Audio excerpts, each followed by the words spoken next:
എടാ ഞാൻ എന്തായാലും പുല്ലൂരിൽ നിന്ന് പോകുന്നില്ല, ഇന്ന് ഇവിടെ സ്റ്റേ ചെയ്യുക. എല്ലാ ദിവസവും വൈകിട്ട് ഷട്ടിൽ കളിക്കുന്നുണ്ട്. നമുക്ക് ആ ഇൻഡോർ സ്റ്റേഡിയത്തിൽ കളിക്കാൻ പറ്റുമോ? എന്താ പറ്റി? കണ്ടു നോക്ക്.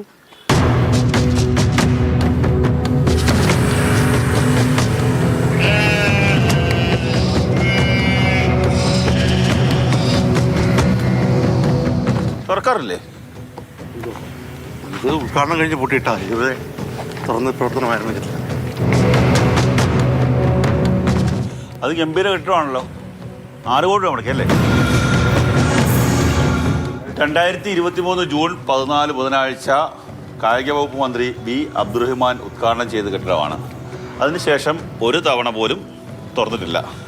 ഇത് തുറക്കാതായിട്ട് അത് ചെതൽപ്പുറ്റായിട്ടുണ്ട്. തണ്ടേ, ഇതാണ് അവസ്ഥ.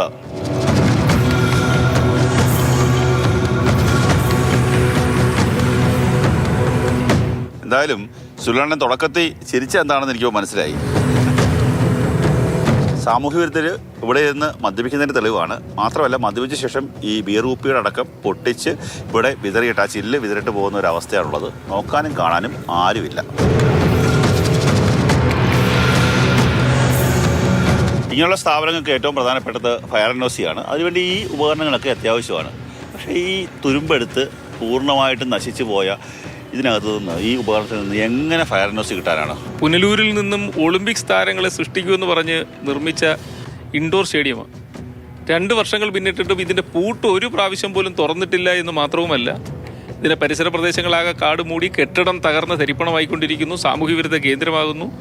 ജനങ്ങളെ ഇതുപോലെ ജനങ്ങളുടെ പണം ദുർവ്യയം ചെയ്യുന്നത് അതിൻ്റെ ഏറ്റവും പ്രധാന ഉദാഹരണമായി ചൂണ്ടിക്കാണിക്കാൻ കഴിയുന്നതാണ് പുനലൂരിലെ ഇൻഡോർ സ്റ്റേഡിയം.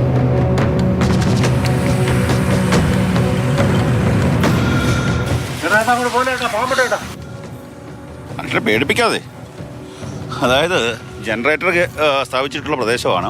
ഈ പ്രദേശം ആകെ കാട് പിടിച്ച് കിടക്കുകയാണ്.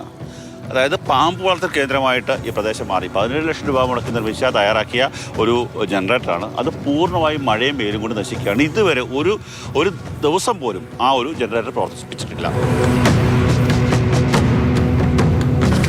ഈ നഗരസഭയ്ക്ക് ഈ ശുചീകരണ തൊഴിലാളികളില്ലേ?